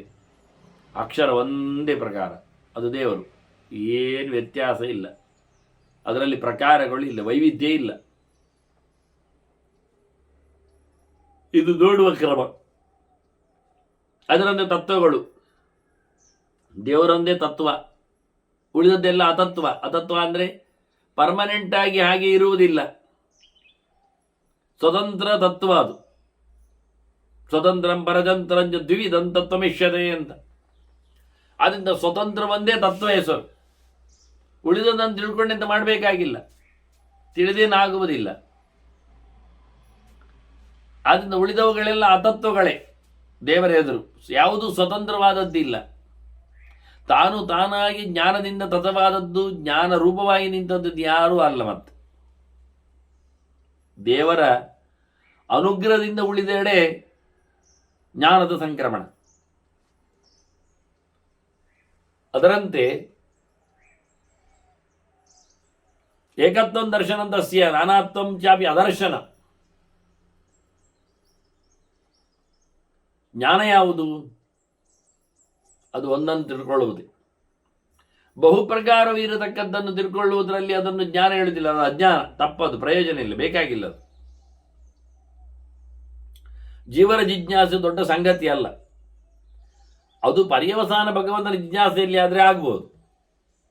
ಅದು ಬಿಟ್ಟು ಜೀವನನ್ನೇ ತಿಳ್ಕೊಳ್ಳುವುದರಲ್ಲೇ ಜಿಜ್ಞಾಸೆ ಆದರೆ ಅದು ಪ್ರಯೋಜನ ಇಲ್ಲ. ಅದು ಜ್ಞಾನ ಮಾರ್ಗ ಅಲ್ಲ. ಅದು ರಿಲೆವೆಂಟ್ ಆಗಿ, ಅಂದರೆ ಭಗವಂತನ ಪ್ರತಿಬಿಂಬವನ್ನಾಗಿಸಿಕೊಂಡು ಜೀವನ ಚಿಂತನೆ ಮಾಡುವುದು, ಭಗವಂತನ ಅಡಿಯಾಳಾಗಿ ಜೀವನನ್ನು ಯೋಚನೆ ಮಾಡುವುದು, ಅದು ಮತ್ತೆ ಡಿಪೆಂಡೆಂಟ್ ರಿಯಾಲಿಟಿ ಆಯ್ತದು. ಸ್ವತಂತ್ರವಾಗಿ ಬರಲಿಲ್ಲ ಅಂದರೆ ದೇವರನ್ನೇ ನೋಡ್ಬೋದಲ್ಲ. ನೀವು ಪ್ರತಿಬಿಂಬವನ್ನು ನೋಡಿಕೊಂಡು ಅದರ ಜಿಜ್ಞಾಸೆ ಮಾಡಿಕೊಂಡು ಲಕ್ಷಣಶಾಸ್ತ್ರ ಚಿಂತನೆ ಮಾಡುವುದಕ್ಕಿಂತ ಬಿಂಬವನ್ನೇ ಚಿಂತನೆ ಮಾಡಲಿಕ್ಕೆ ಹೋಗ್ಬೋದಲ್ಲ. ಅಲ್ಲ, ಕಾಣುವುದಿಲ್ಲ ಅಂತಾದರೆ ಅದು ಸಂತೋಷ. ಸಿಗುವುದಿಲ್ಲ ಆದ್ರಿಂದ ನಾವು ಮಾಡಿದ್ದಾದರೆ ಅದು ಒಪ್ಪಿಗೆ. ಅದು ಬಿಟ್ಟು ದೇವರನ್ನು ನೋಡ್ಲಿಕ್ಕೆ ಹೋಗುವವ ಜಗತ್ತನ್ನು ತಿಳ್ಕೊಂಡು ಬರ್ತೇನೆ ಅಂತ ಹೊರಟವರೇ, ಅದು ಅವನಿಗೆ ಯಾವ ಕಾಲದಲ್ಲಿಯೂ ಅಲ್ಲಿನ ವೈಭವಗಳೇ ಹೆಚ್ಚು ಕಾಣುತ್ತದೆ. ಅದರ ಬೆನ್ನೆಯಿಂದ ನಿಂತ ಭಗವಂತ ಪ್ರತ್ಯಕ್ಷನ ಆಗುವುದಿಲ್ಲ. ಹೀಗೆ ಒಂದರ ಮತ್ತು ಬಹು ವಸ್ತುಗಳ ದೇವರು ಒಂದೇ, ಮತ್ತೆ ದೇವರಲ್ಲದ್ದು ಖಂಡಾಬಟ್ಟು. ತುಂಬ ಇರುವುದು ದೇವರಲ್ಲದ್ದೇ, ಅದು ಜೀವರೇ. ತುಂಬ ಇಲ್ಲದೇ ಇರುವುದು ಒಂದೇ ಇರುವುದು, ಅದು ದೇವರೇ ಅನ್ನೋ ಚಿಂತನೆಯನ್ನು ಕೊಟ್ಟಾಗ ಜನಕರಾಜ ಮತ್ತೆ ಪ್ರಶ್ನೆ ಆಗ್ತಾನೆ. ಎಂತ ಅಂದರೆ, ಅವನ ಪ್ರಶ್ನೆಯಲ್ಲಿ ನನಗೆ ಈ ದೃಷ್ಟಾಂತಗಳೆಲ್ಲ ಸಸೂತ್ರ ಕೂತ್ಕೊಳ್ಳಿಲ್ಲ ಮನಸ್ಸಿಗೆ. ನನಗೆ ಈ ತತ್ವಗಳು ಯಥಾರ್ಥವಾದ ಅರಿವನ್ನು ಕೊಡ್ತಾ ಇಲ್ಲ. ತದೇತದ್ ಶ್ರೋತುಮಿಚ್ಛಾಮಿ ನಾನಾತ್ವೈಕತ್ವ ದರ್ಶನ. ನನಗೆ ಮತ್ತೆ ಕೇಳಬೇಕು, ಅದು ಎಂಥದ್ದು ನಾನಾತ್ವ ಮತ್ತು ಏಕತ್ವ? ಒಂದೇ ಇರುವಂಥ ಬಗೆ, ಬಹಳ ಆಗಿರೋ ಬಗೆ ಏನು? ಬಹಳದಲ್ಲಿ ನಾವೊಂದು ನೋಡ್ತಾ ಇದ್ದೇವಲ್ಲ, ಎಲ್ಲರಲ್ಲಿ ಇರುವ ಅಂತರ್ಯಾಮಿ ಒಬ್ಬನೇ ಅಂತೇಳಿ ಎಲ್ಲರೂ ನೋಡ್ಬೇಕಲ್ಲ. ನನಗೆ ಅರ್ಥ ಆಗಿಲ್ಲ ಅಂದವ. ನಮಗೆ ಈ ಉದಾಹರಣೆಗಳು ಅರ್ಥ ಆಗಲಿಲ್ಲ ಕೊನೆಗೆ. ಪ್ರಬುದ್ಧಂ ಅಪ್ರಬುದ್ಧಂಚ, ಇದು ಹಾಗೆ. ಒಬ್ಬ ಜ್ಞಾನಿ, ಒಬ್ಬ ದಡ್ಡ, ಬುದ್ಧಿಮಾನಂಚ ತತ್ವದ, ಚೆನ್ನಾಗಿ ತಿಳ್ಕೊಳ್ಬೇಕಾದ ಸಂಗತಿ, ಜ್ಞೇಯನಾದವ, ಇದೆಲ್ಲ ತಿಳ್ಕೊಳ್ಬೇಕಾಗಿಲ್ಲ. ತಿಳಿದವ ತಿಳಿಯದವ, ವಿದ್ಯಾವಿದ್ಯೆ, ತಿಳಿಬೇಕಾದ ಕೃತಿ ಗ್ರಂಥ ವಸ್ತು, ತಿಳಿಯಬಾರದ್ದು, ತಪ್ಪು ತಿಳುವಳಿಕೆ ಉಳ್ಳದ್ದು, ಅಕ್ಷರಂ ಕ್ಷರಮೇ ವಶ ಯದಶ್ವದು ಮಿಚ್ಚ. ನನಗೆ ಮತ್ತೊಬ್ಬನ ಅಕ್ಷರದ ಬಗ್ಗೆ ಹೇಳಿ ನೀವು. ಹಾಗಾದರೆ ನನ್ನ ಮಾತು ತಪ್ಪಾದರೆ ಅಕ್ಷರಗಳ ಬಗ್ಗೆ ನಾನು ಚೆನ್ನಾಗಿ ಅರ್ಥ ಮಾಡಿಕೊಳ್ಳಿಲ್ಲ. ಅದರಂತೆ ಸಾಂಖ್ಯಂ ಯೋಗಂಚ ಕಾಸ್ನೇನ ಪೃಥಕ್ಚೈವ ಅಪೃಥಕ್ಚ, ಬೇರೆ ಬೇರೆ ಪ್ರತ್ಯೇಕವಾಗಿ ಎಲ್ಲ ಹೇಳಿ ಮಾರ್ಯಾರೆ. ಸಾಂಖ್ಯವನ್ನು ಹೇಳಿ, ಯೋಗವನ್ನು ಹೇಳಿ.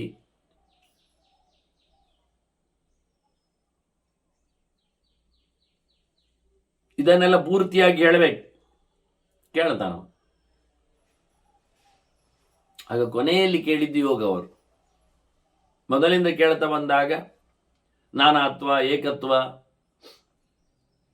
ಪ್ರಬುದ್ಧ, ಅಪ್ರಬುದ್ಧ, ಬುದ್ಧಿಮಾನ, ವಿದ್ಯೆ, ಅವಿದ್ಯೆ, ಮತ್ತೆ ಸಾಂಖ್ಯ, ಯೋಗ. ಅವರು ಯೋಗದಿಂದ ಶುರು ಮಾಡ್ತಾರೆ ವಸಿಷ್ಠರು. ಹೇಳ್ತೇನೆ ಮಾರಾಯ, ಪ್ರತ್ಯೇಕವಾಗಿ ಹೇಳ್ತೇನೆ, ಬಿಡಿಸಿ ಹೇಳ್ತೇನೆ ನೀನು ಕೇಳಿದ್ದಕ್ಕೆ, ಅಷ್ಟೇ ತಾನೆ. ಒಂದೊಂದನ್ನೇ ಪ್ರತ್ಯೇಕವಾಗಿ ತಿಳಿಸ್ತೇನೆ. ಯೋಗ ಕೃತ್ಯಂತ ಯೋಗಾನಾಂ ಧ್ಯಾನಮೇವ ಪರಂಬಲ. ನೋಡಿ, ಯೋಗ ಉಂಟಲ್ಲ, ಯೋಗಿಗಳಿದ್ದಾರಲ್ಲ, ಅದರಲ್ಲಿ ಯೋಗ್ಯವಾದ ಯೋಗ ಯಾವುದು? ಧ್ಯಾನ. ಶ್ರೇಷ್ಠವು ಬಲಿಷ್ಠವು. ಧ್ಯಾನ ಮಾಡಬೇಕು, ಚಿಂತನೆ ಮಾಡಬೇಕು. ಇದುವೇ ಯೋಗ. ಯೋಗಜ್ಞರಲ್ಲಿ ಇದುವೇ ದೊಡ್ಡದು. ತಚ್ಚಾಪಿ ದ್ವಿಧಂ ಧ್ಯಾನಂ. ಧ್ಯಾನದಲ್ಲಿ ಮತ್ತೆ 2 ಪ್ರಕಾರ ಉಂಟು ನೋಡು. ಅದು ಮುಖ್ಯವಾಗಿ ಮನಸ್ಸನ್ನು ಏಕಾಗ್ರವಾಗಿಟ್ಟುಕೊಂಡು ಚಿಂತನೆ ಮಾಡುವುದು, ಏಕಾಗ್ರದಾಚ ಮನನ. ಮತ್ತೊಂದು ಪ್ರಾಣಾಯಾಮ. ಅಂದರೆ ಪ್ರಾಣಾಯಾಮವು ಧ್ಯಾನದ ರಿಸಲ್ಟ್ ಕೊಡ್ತದೆ.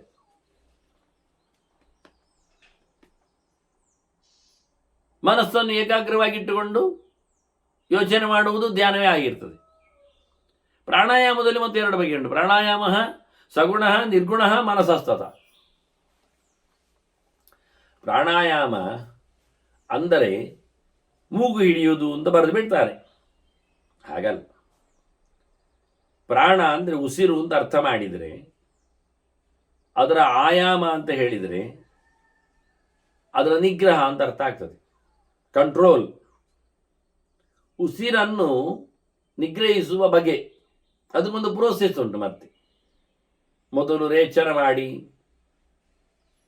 ಮತ್ತೆ ಪೂರಣ ಮಾಡಿ, ಬಲಮೂಗಿನಿಂದ ರೇಚನ ಮಾಡಿ, ಎಡಮೂಗಿನಿಂದ ಪೂರಣ ಮಾಡಿ, ಮತ್ತು 2 ಮೂಗನ್ನು ಮುಚ್ಚಿ, ಅಂದರೆ ಗಾಳಿ ಒಳಗೆ ಹೊರಗೆ ಹೋಗದಂತೆ ಮಾಡಿ. ಪೂರಣ ಅಂದರೆ ತುಂಬಿಸುವುದು, ರೇಚನ ಅಂದರೆ ಬಿಡುವುದು. ದೇಹದ ಒಳಗಿದ್ದ ಗಾಳಿಯನ್ನು ಮೊದಲು ಪೂರ್ತಿ ವೆಕೆಂಟ್ ಹೊರಗೆ ಹಾಕಬೇಕು, ಅದಕ್ಕೆ ರೇಚನ, ವಿರೇಚನ. ಮತ್ತೆ ದೇಹದ ಒಳಗೆ ಗಾಳಿಯನ್ನು ತುಂಬಿಸಬೇಕು, ಒಂದು ಮೂಗಿನಿಂದ, ಒಂದು ಮೂಗಿನ ಹೊರಳೆಯಿಂದ. ತುಂಬಿಸಿದ ಕೂಡಲೇ ಬ್ಲಾಕ್ ಮಾಡಬೇಕು, ಮೂಗನ್ನು ಮುಚ್ಚಿಕೊಳ್ಬೇಕು. ಈಗ ಒಳಗೆ ಹೊರಗೆ ಹೋಗ್ತಾ ಇಲ್ಲ, ಗಾಳಿ ಒಳಗೆ ತುಂಬಿ ಕೂತಿದೆ ಹೊಟ್ಟೆಯಲ್ಲಿ, ಅಂದರೆ ಕುಂಭಕ ಅಂತ ಅರ್ಥ. ಕೊಡಪಾನದ ಹಾಗೆ ಅಂತ, ಚೊಮ್ಮಿನಾಗಿ ಆಗಿದ್ದಾನೆವ ಅಂತ. ಆಗ ಕುಂಭಕದ ಹೊತ್ತಿನಲ್ಲಿ ಭಗವಂತನ ಬಗ್ಗೆ ಚಿಂತನೆ, ಮಂತ್ರಗಳದ್ದು. ಇದು ಪ್ರಾಣಾಯಾಮದಲ್ಲಿ ದೇವರ ಎಚ್ಚರ. ಮತ್ತೆ ಮೂಗನ್ನು ನಿಧಾನಕ್ಕೆ ಬಿಡಲಿಕ್ಕೆ. ಮೂಗು ಬಿಡಲಿಕ್ಕೆ ಅಂದರೆ ಕೈ ಬಿಡಲಿಕ್ಕೆ. ಆಗ ಉಸಿರು ಹೊರಗೆ ಹೋಗ್ತದೆ. ಮತ್ತು ಸ್ವಲ್ಪ ಹೊತ್ತಿನ ಬಳಿಕ ಮತ್ತೆ ಪುನಃ ಯಥಾ ಪ್ರಕಾರ ಮೂಗಿನ ಗಾಳಿಯ ನಿರ್ಬಂಧ. ಇದೇ ಪ್ರೋಸೆಸ್. ಮತ್ತೊಂದು 16-50 ಭಗವಂತನ ಮಂತ್ರಗಳ ಚಿಂತನೆಯನ್ನು ಮಾನಸಿಕವಾಗಿ ಮಾಡಿದ ಬಳಿಕ ಮತ್ತೆ ಬಾಯಲ್ಲಿ ಹೇಳುವುದಲ್ಲ. ಆಗ ಬಾಯಲ್ಲಿ ಹೇಳಿದರೆ ಬಾಯಲ್ಲಿ ಗಾಳಿ ಒಳಗೆ ಹೊರಗೆ ಹೋಗ್ತದೆ. ಅದನ್ನು ಮೂಗಿಡ್ಕೊಂಡು ಪ್ರಾಣಾಯಾಮ ಮಾಡಿಕೊಂಡು ಭಗವಂತನನ್ನು ಚಿಂತನೆ ಮಾಡ್ತಾ ಕೂತ್ಕೊಳ್ಳುವುದು ಒಂದು ಮುಖ. ಇನ್ನೊಂದು ಖಾಲಿ ಪ್ರೋಸೆಸ್ ಮಾತ್ರ, ಗಾಳಿಯನ್ನು ನಿರ್ಬಂಧಗೊಳಿಸುವುದಷ್ಟೇ. ಆಗ ಯಾವುದೇ ರೀತಿಯಾದಂತಹ ಬೀಜಾಕ್ಷರಗಳ, ಮಂತ್ರಗಳ, ದೇವರ ಚಿಂತನೆಗಳು ಇಲ್ಲ. ಇದು ಖಾಲಿ ಪ್ರಾಕ್ಟೀಸ್. ಗಾಳಿ ಇಲ್ಲದೆ ಬದುಕಿಗೆ ಪ್ರಾಕ್ಟೀಸ್ ಮಾಡುವ ವಿಧಾನ ಇದು. ಆದ್ದರಿಂದ ಇದನ್ನು ಸಬೀಜ ನಿರ್ಬೀಜ ಅಂತಲೂ ಕರೀತಾರೆ. ಆಗ ಪ್ರಾಣಾಯಾಮ ಎನ್ನುವುದು ಸಬೀಜ ಆದರೆ, ಭಗವಂತನ ಎಚ್ಚರದ ಜೊತೆಯಲ್ಲಿ ಆಗುದಾದ್ರೆ ಅದು ಧ್ಯಾನಕ್ಕೆ ಸಮ ಆಗ್ತದೆ, ಅಲ್ಲಿ ಹೋಗ್ತದೆ. ಅದೊಂದು ಮುಖ. ಎಷ್ಟು ದೀರ್ಘಕಾಲದವರೆಗೆ ಪ್ರಾಣಾಯಾಮ ಮಾಡ್ತಾ ಇದ್ದಾನೆ ಮತ್ತೆ ಗೊತ್ತಾಗೋದಿಲ್ಲ ಅಭ್ಯಾಸ ಆದವನು. ಮತ್ತೆ ಮೂಗು ಹಿಡಿದೇ ಆಗಬೇಕಾಗಿಲ್ಲ, ಮತ್ತೆ ಮತ್ತೆ ಕುಂಭಕ್ಕೆ ತಾನಷ್ಟಕ್ಕೆ ಆಗಿಬಿಡ್ತದೆ. ಅದೆಲ್ಲ ಆಗುವುದಿಲ್ಲ, ಆಗ್ತದೆ, ಆಗಿದೆ. ಈಗ ನಿಮಗೆ ದಾರಿಯಲ್ಲಿ ನೀವು ಹೋಗ್ತಾ ಇದ್ದೀರಿ, ಬಹಳ ದೂರದಲ್ಲಿ ಹೋಗುವಾಗ ನಿಮಗೆ ಗಟಾರ ಸಿಗ್ತದೆ, ಚರಂಡಿ, ಗಲೀಜು ಜಾಗ, ಕಸ ಹಾಕಿದ ಪ್ರದೇಶ, ಇಲ್ಲವೋ ಅದರ ವಾಹನ. ಆಗ ನೀವೇನು ಮಾಡ್ತೀರಿ? ಹೇಳುವುದಷ್ಟೇ ಮೂಗು ಮುಚ್ಚಿ ಹೋಗ್ತೇನೆ ಅಂತ. ಮೂಗು ಮುಚ್ಚಲಿಕ್ಕೆ ನಿಮ್ಮ ಕೈಯಲ್ಲಿ ಸ್ಕೂಟರ್ ಉಂಟು, ವಾಹನ ಉಂಟು, ನಡ್ಕೊಂಡು ಹೋದಾಗ ಚೀಲ ಇರ್ತದೆ, ಮಳೆ ಬಂದಾಗ ಕೊಡೆ ಇರ್ತದೆ. ಆಗ ನೀವು ಮೂಗು ಮುಚ್ಚಿದಲ್ಲಿ ಬಂತು. ಆಗ ಕೈಯಲ್ಲಿ ಮೂಗನ್ನು ಮುಚ್ಚಿಕೊಳ್ಳದೇನೆ ಬಿಗಿಯಾಗಿ ಮನಸ್ಸನ್ನು ನಡೆಸಿ ಗಾಳಿ ಒಳಗೆ ಹೊರಗೆ ಹೋಗದಂತೆ ಮಾಡಿಕೊಳ್ತೀರಿ. ಅಂದರೆ ಕೆಟ್ಟ ವಾಸನೆ ಒಳಗೆ ಹೋಗ್ತಾ ಇಲ್ಲ. ಆಗ ಆ ಜಾಗ ಕ್ರಾಸ್ ಮಾಡಿದ ನಂತರ ಒಮ್ಮೆಲೆ ಉಸಿರನ್ನು ಬಿಟ್ಟು ಅಂತೇಳಿ ಚಲೋ ಆಗ್ತೀರಿ. ಏನಾಯ್ತು ಈಗ? ಹೀಗೂ ಒಂದು ಬಗೆ ಪ್ರಾಣಾಯಾಮದಲ್ಲಿ ನಿರಂತರವಾಗಿ ಪ್ರಾಣದ ಆಯಾಮದ ಚಿಂತನೆಯನ್ನು ಮಾಡಿಕೊಳ್ಳಿಕ್ಕಾಗತ್ತೆ. ಮತ್ತೆ ಪ್ರಾಣಾಯಾಮ ಮಾಡ್ಲಿಕ್ಕೆ ಉಂಟು ಹೇಳಿ ಎಲ್ಲೆಲ್ಲಿ ಮಾಡಬೇಡಿ ಅಂತಾರೆ ಕೆಲವರೆಲ್ಲ. ಮೂತ್ರೋತ್ಸರ್ಗ ಪುರೀಶೇಚ ಪ್ರಾಣಾಯಾಮ ಅಂದರೆ ಅಲ್ಲಿ ವಾಸನೆ ಬರುತ್ತಲ್ಲ, ಈಗ ಅಲ್ಲಿ ಪ್ರಾಣಾಯಾಮ ಪ್ರಾಕ್ಟೀಸ್, ಮೂಗು ಮುಚ್ಚಿಕೊಂಡು ಕೂತ್ಕೊಳ್ಳೋದು, ಅಲ್ಲೆಲ್ಲ ಪ್ರಾಣಾಯಾಮ ಮಾಡಬಾರ್ದು. ಯಾಕೆಂದರೆ ಗುದದ್ವಾರ ಓಪನ್ ಆಗಿರುತ್ತದೆ. ಗುದದ್ವಾರ ಮೂತ್ರಪುರೀಶ ದ್ವಾರಗಳು ಪ್ರಾಣಾಯಾಮದ ಹೊತ್ತಿನಲ್ಲಿ ಬಂದಾಗಿರ್ಬೇಕು. ಯಾಕೆಂದರೆ ಅಲ್ಲಿಂದ ಸೋರಿಕೆ ಆಗಬಾರ್ದು ಅಂತ, ಗಾಳಿ ಹೋಗಬಾರ್ದು ಕೆಳಗೆ. ಪ್ರಾಣಾಯಾಮ ಮಾಡ್ತಾ ಹೊಟ್ಟೆ ಒಳಗೆ ಇದ್ದದ್ದು ಪುಗ್ಲಿಗೆ ಮಾರ್ಗದಲ್ಲಿ ಗಾಳಿ ಹೋಗ್ತಾ ಇದ್ರೆ ಪ್ರಾಣಾಯಾಮದ ಕತೆ ಎಂಥದ್ದು ದೇಸಿ. ಮತ್ತು ಇನ್ನು ಊಟ ಮಾಡುವಾಗ ಹೇಳ್ತಾರೆ, ಊಟ ಮಾಡುವ ಪ್ರಾಣಾಯಾಮ ಎಂತ ಮಾಡೋದು? ಊಟ ಮಾಡುವಾಗ ಗಾಳಿ ಹೋಗುವ ನಾಳ ಅದು ತೆರೆದಿರ್ತದೆ. ಊಟದ ಹೊತ್ತಿನಲ್ಲಿ ಮುಚ್ಚಿಕೊಂಡು ಆಚೆ ಈಚೆ ಬೆಚ್ಚಿಕೊಂಡು ಕೂತ್ಕೊಳ್ತದೆ ಕುತ್ತಿಗೆಯಲ್ಲಿ. ಎರಡು ಒಂದೇ ನಾಳ ಒಳಗೆ ಹೋಗುವಾಗ. ಗಾಳಿ ಹೋದಾಗ ಊಟ ಹೋಗುವುದಿಲ್ಲ, ಊಟ ಹೋದಾಗ ಗಾಳಿ ಹೋಗುವುದಿಲ್ಲ. ಆದ್ದರಿಂದ ಇದೆರಡು ಸಮಯದಲ್ಲಿ ಪ್ರಾಣಾಯಾಮ ಮಾಡಲಿಕ್ಕಿಲ್ಲ, ಅಭ್ಯಾಸ ಮಾಡಿ. ಮತ್ತು ಇಂದ್ರಿಯಾರ್ಥೇಭ್ಯ ನಿರ್ವರ್ತ್ಯ ಮನಸ ಮುನಿ, ಮೌನದಲ್ಲಿ ಯೋಚನೆ ಮಾಡುತ್ತಾ ಇಂದ್ರಿಯಗಳನ್ನು ವಿಷಯಗಳಿಂದ ತಾನು ತನ್ನಷ್ಟಕ್ಕೆ ವಾಪಸ್ ತರಬೇಕು. ಕಂಡರೂ ಕಾಣದಂತೆ, ಕೇಳಿದರೂ ಕೇಳದಂತೆ, ಮುಟ್ಟಿದರೂ ಗೊತ್ತಾಗದಂತೆ ಇರತಕ್ಕ ಸಿಚುವೇಶನ್ ಅನ್ನು ಮನಸ್ಸಿನಿಂದ ಮಾಡಿಕೊಡಬೇಕು. ಹೀಗೆ ಮಾಡಿದ ದ್ವಾದಶ ಭೀರ್ವಾಪಿ ಚತುರ್ವಿಂಶಾತ್ ಪರಂ ತತಃ. ಹೀಗೆ 24 ತತ್ವಗಳ ಆಚೆ ಇರುವ ಭಗವಂತನನ್ನು, ಇಲ್ಲ 22 ತತ್ವದ ಆಚೆ ಇರತಕ್ಕ ಪ್ರಾಣನನ್ನು, ಪ್ರಾಣಾಯಾಮದಲ್ಲಿ ಪ್ರಾಣಜಯ ಅಂದರೆ ಅದು ಅರ್ಥ, ಅವನಿಂದ ಭಗವಂತನಡೆ ಹೋಗಲಿಕ್ಕೆ ಬರ್ತದೆ. ಹೀಗಾಗಿ ಎರಡೂ ಪ್ರಕಾರದಲ್ಲಿಯೂ ಚಿಂತನೆ ಮಾಡಲಿಕ್ಕೆ ಬರ್ತದೆ. ಪ್ರಾಣನ ಮೇಲೆ ಅನುಗ್ರಹ ಪಡೆದು ಭಗವಂತನೆಡೆಗೆ, ಅಥವಾ ಪ್ರಕೃತಿಯ ಮೇಲೆ ಲಕ್ಷ್ಮಿಯ ಆರಾಧನೆಯಿಂದ ಅನುಗ್ರಹ ಪಡೆದು ಭಗವಂತನೆಡೆಗೆ, ಅದು ನೇರ ಭಗವಂತನೆಡೆಗೆ.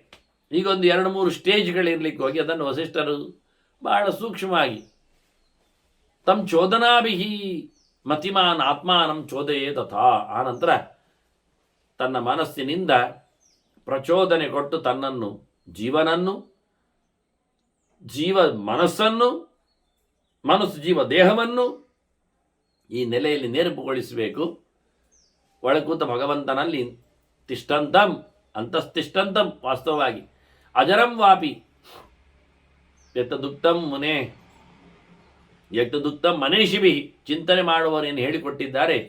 ಅಂತರ್ಯಾಮಿಯಾದ ಭಗವಂತನ ಅನುಸಂಧಾನವನ್ನು ಇಂದ್ರಿಯಗಳನ್ನು ಬ್ಲಾಕ್ ಮಾಡಿಕೊಳ್ಳುವ ಮೂಲಕ ತೈಹಿ ಆತ್ಮ ಸತತಂ ಯೋಚ್ಯ, ಇಂದ್ರಿಯಗಳನ್ನೆಲ್ಲ ಏಕತ್ರ ತಂದು ಭಗವಂತನೆಡೆಗೆ ಸಾಗಿಸಿದರೆ ಅದು ಧೃತಂ, ನಿಧಾನ ಮಾಡಲಿಕ್ಕಿಲ್ಲ, ಆಗ್ತದೆ ಅಂತ ಹೇಳಿಕೊಳ್ಳುವುದಲ್ಲ, ಪ್ರಯತ್ನ ಪಟ್ಟು ಮಾಡಲಿಕ್ಕೆ. ಹೀಗೆ ಅಹೀನ ಮನಸಃ ನಾಣ್ಯಥೇತಿ ವಿನಿಶ್ಚಯ, ಗಟ್ಟಿ ಮನಸ್ಸಿದ್ದವನಿಗೆ ಆಗ್ತದೆ, ಹೀನ ಮನಸ್ಕನಿಗೆ ಆಗುವುದಿಲ್ಲ. ಇದನ್ನೆಲ್ಲ ಯಾವಾಗೆಲ್ಲ ಮಾಡಲಿಕ್ಕುಂಟು ಅದನ್ನು ಹೇಳುವ ಅಂತಾರೆ ವಸಿಷ್ಠರು. ಮತ್ತೆ ಸೇರಿದಾಗ ವಂದನೆಗಳೊಂದಿಗೆ ಶ್ರೀಕೃಷ್ಣ ಅರ್ಪಣಸ್ತು. ನಾರಾಯಣ ನಾರಾಯಣ ನಾರಾಯಣ.